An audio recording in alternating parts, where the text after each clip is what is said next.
अगर मैं ये कहूं कि आपकी आमदनी दोगुनी होने वाली है तो क्या आप मानेंगे? जी हां, सही सुना आपने। केंद्र सरकार ने 8वें वेतन आयोग के गठन को मंजूरी दे दी है। नमस्कार, मेरा नाम है आशीष कुमार पांडे और आप देख रहे हैं द कंक्लूसिव इंडियन।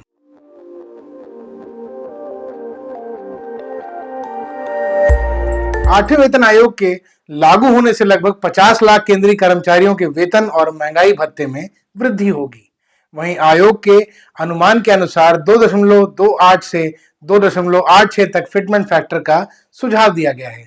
अब सवाल यह है कि 8वें वेतन आयोग कब से लागू होगा, क्योंकि 7वें वेतन आयोग की सिफारिशें 2026 में खत्म होने वाली। लेकिन सबसे महत्वपूर्ण यह जानना है कि वेतन आयोग होता क्या है। वेतन आयोग भारत सरकार द्वारा स्थापित एक निकाय है जो केंद्र सरकार के कर्मचारियों और पेंशन भोगियों के वेतन, भत्ते और अन्य लाभों के संबंध में सिफारिशें करता है। अब तक कितने वेतन आयोग आ चुके हैं, आइए इसके बारे में विस्तार से समझते हैं। पहला वेतन आयोग। प्रथम वेतन आयोग का गठन 1946 में श्रीनिवास वरदाचार्य की अध्यक्षता में किया गया था। इसका उद्देश्य कर्मचारियों को जीवन निर्वाह वेतन देना था। आयोग ने चतुर्थ के कर्मचारियों के लिए न्यूनतम वेतन 10 रुपए से बढ़ाकर 30 रुपए और तृतीय श्रेणी के लिए 35 रुपए से बढ़ाकर 60 रुपए प्रतिमाह कर दिया था। इस आयोग ने न्यूनतम वेतन 55 रुपए और अधिकतम वेतन 2000 रुपए तय किया था। दूसरा वेतन आयोग। आजादी के 10 साल बाद अगस्त 1957 में श्री जगन्नाथ दास की अध्यक्षता में दूसरे वेतन आयोग का गठन हुआ। इस आयोग ने न्यूनतम वेतन 80 रुपए और अधिकतम वेतन 3000 रुपए की सिफारिश की थी और वेतन संरचना को युक्तिसंगत बनाने के लिए वेतनमानों की संख्या को घटा दिया था। तीसरा वेतन आयोग। तीसरे वेतन आयोग का गठन अप्रैल 1970 में किया गया था और इसकी अध्यक्षता श्री रघुवीर दयाल ने की थी। यह पहला आयोग था जिसने नागरिक कर्मचारियों और सशस्त्र सेना बलों दोनों के वेतन ढांचे पर विचार किया था।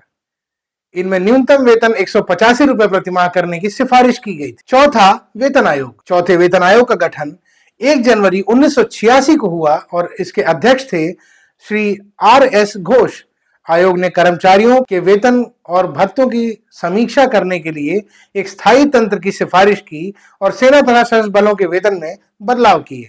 पांचवा वेतन आयोग। यह आयोग श्री S रत्नावेल पांड्यन की अध्यक्षता में स्थापित किया गया था, जिनसे वेतनमान की संख्या को 51 से घटाकर 34 कर दिया था और न्यूनतम वेतन में वृद्धि की सिफारिश की थी। छठा वेतन आयोग। इसके अध्यक्ष थे जस्टिस BN श्रीकृष्णा। इस आयोग ने पे बैंड और ग्रेड पे की अवधारणा पेश की और न्यूनतम वेतन 7000 प्रति माह तय किया, जबकि अधिकतम वेतन की सीमा 80,000 रुपए माह तक बढ़ाया गया। सातवां वेतन आयोग। सातवें वेतन आयोग का गठन फरवरी 2014 में हुआ था और यह नवंबर 2016 से लागू हुआ। इसके अध्यक्ष जस्टिस AK माथुर थे। इस आयोग ने न्यूनतम वेतन 18,000 प्रति माह तय किया। अब 8वां वेतन आयोग भी 2026 तक अपनी रिपोर्ट प्रस्तुत करेगा, जिसका प्रभाव आपको जल्द ही देखने को मिलेगा। केंद्र सरकार ने 8वें वेतन आयोग को मंजूरी प्रदान कर दी है। यह जानकारी केंद्रीय मंत्री अश्विनी वैष्णव ने दी है। उन्होंने बताया कि 7वां वेतन आयोग 2016 में लागू हुआ था और इसका कार्यकाल 2026 तक रहेगा। इसके लागू होने से केंद्र सरकार के कर्मचारियों के वेतन में बढ़ोतरी के साथ साथ सेवानिवृत्त कर्मचारियों की पेंशन और भत्तों में भी बढ़ोतरी होगी। इस खबर की रिसर्च हमारे साथी निहारिका सिंह ने की है और कैमरे पर इसे रिकॉर्ड किया है मेरे सहयोगी अमित कुमार ने। ऐसी तमाम खबरों के लिए देखते रहिए द कंक्लूसिव इंडियन।